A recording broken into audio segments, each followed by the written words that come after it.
Donald Trump doesn't need to be president. Because America is still behaving like he is. Watch how leaders speak. Watch how media reacts. Watch how people argue online.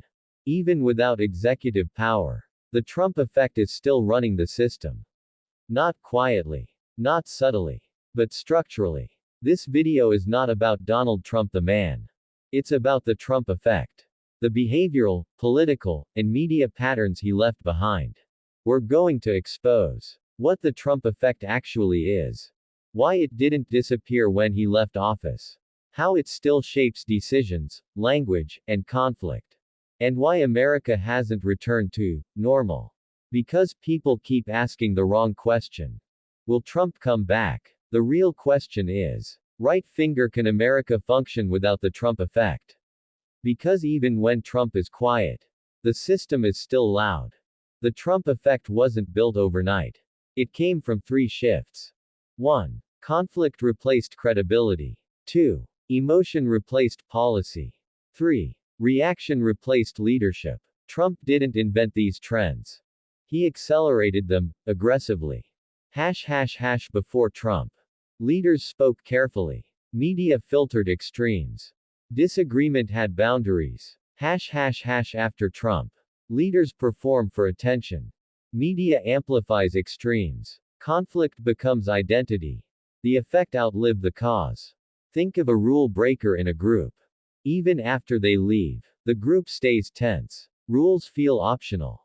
Trust stays broken. That's America now. Trump didn't just change politics. He changed behavior. The Trump effect feeds on fear of being ignored, anger toward institutions, desire to dominate the narrative. These emotions didn't vanish. They spread. Here's the twist. Even politicians who oppose Trump now use his playbook. Louder, sharper, more extreme. That's how you know the effect won. Trump may leave the stage, but the Trump effect keeps writing the script. But an effect only matters if it changes behavior. And it did. It rewired what America now expects from leaders. Leadership used to mean restraint, expertise, stability. Now it often means visibility, dominance, constant reaction. That shift didn't happen by accident.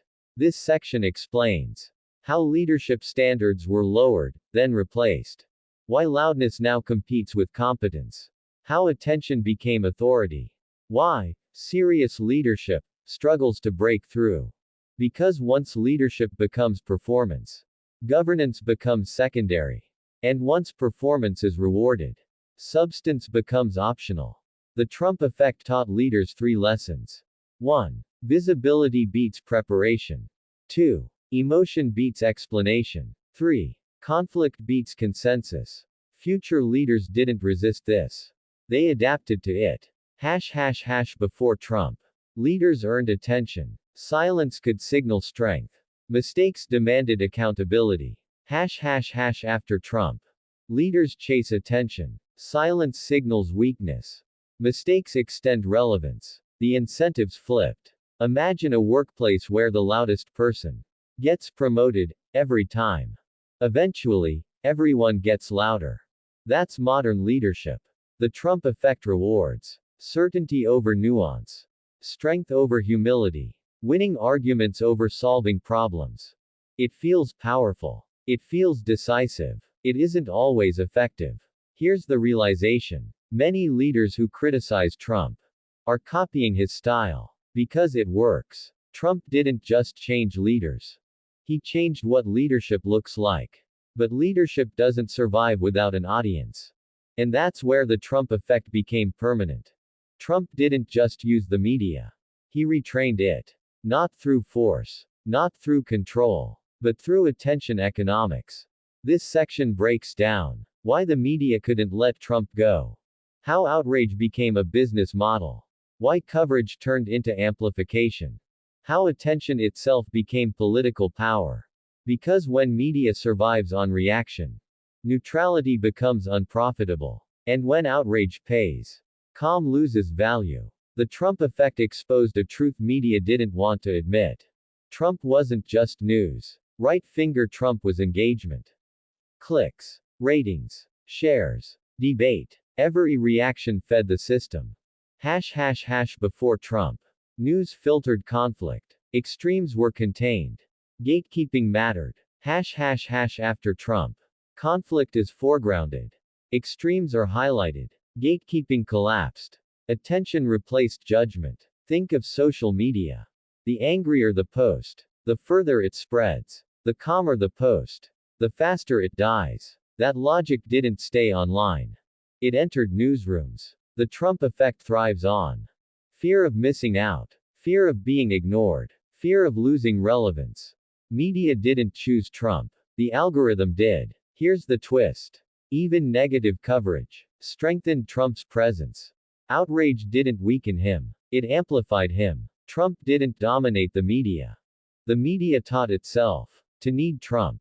But media doesn't exist in a vacuum. It feeds people. And people feed it back. That feedback loop is where the real Trump effect lives. Trump didn't just divide America. He reprogrammed how Americans react. Not what they believe, but how they believe. This part explains how public behavior shifted after Trump. Why politics became personal identity. Why disagreement turned into conflict. How attention rewired everyday thinking. Because democracies don't collapse from laws alone. They collapse when listening disappears. Curiosity dies. Every issue feels existential. And after Trump, everything felt existential.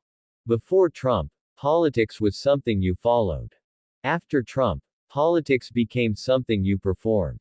Your vote became your personality. Your opinion became your armor. Your silence became suspicion. Before Trump. Political arguments ended at the table. News was consumed, then discussed. Identity came from work, culture, family. After Trump. Politics enters friendships. News becomes content to defend. Identity forms around positions. Politics stopped being external. It became internal. Think about group chats. Before. Did you see the news? After. Which side are you on? One question invites conversation. The other demands loyalty. The Trump effect activated. Belonging versus exclusion. Pride versus humiliation. Us versus them. People didn't just support ideas. They defended selves. Here's the realization no one likes admitting. Trump didn't radicalize everyone. He clarified divisions that already existed. He didn't invent the anger. He gave it permission. The Trump effect didn't just change elections. It changed how Americans argue, trust, listen, belong. And once that changes, it doesn't reset easily. Here's the uncomfortable reality. Even if Donald Trump disappeared tomorrow, nothing would actually go back to normal. Because Trump is no longer the cause. He's the symptom that survived. This part answers the biggest question of all. Why the Trump effect didn't end. Why new leaders now copy his style. Why America can't move on. Why attention, not ideology, runs power now. This isn't about Trump the man. It's about Trump the model. Every system eventually teaches people what works. Trump taught America one thing extremely well. Greater than if you control attention, you control reality. Not votes first. Not laws first. Attention first. Everything else follows. After Trump, institutions learned. Media learned outrage equals survival. Politicians learned controversy equals visibility. Voters learned identity equals protection. So even people who hate Trump now use Trump-era tactics. Louder, sharper, simpler, more emotional. The system adapted to him. And now it can't unlearn it. Before. Politics was seasonal. Leaders rose, fell, moved on. Attention shifted naturally. After. Politics is permanent. Conflict is continuous. Attention never sleeps. America didn't just change leaders.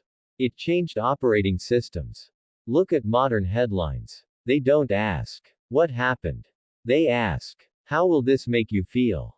Fear, anger, pride, threat. Trump didn't invent this. He proved it works.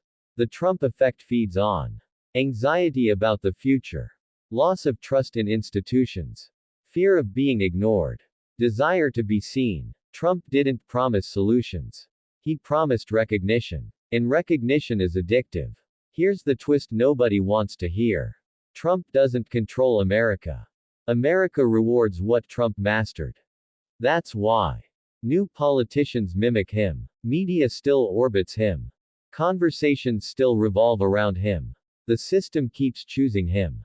Over and over. So why does Trump still control the conversation?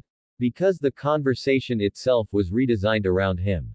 Attention. Conflict. Identity. Emotion. Once those become the currency, there is no going back. Love him or hate him. Support him or oppose him. Trump didn't just win elections. He changed the rules of influence.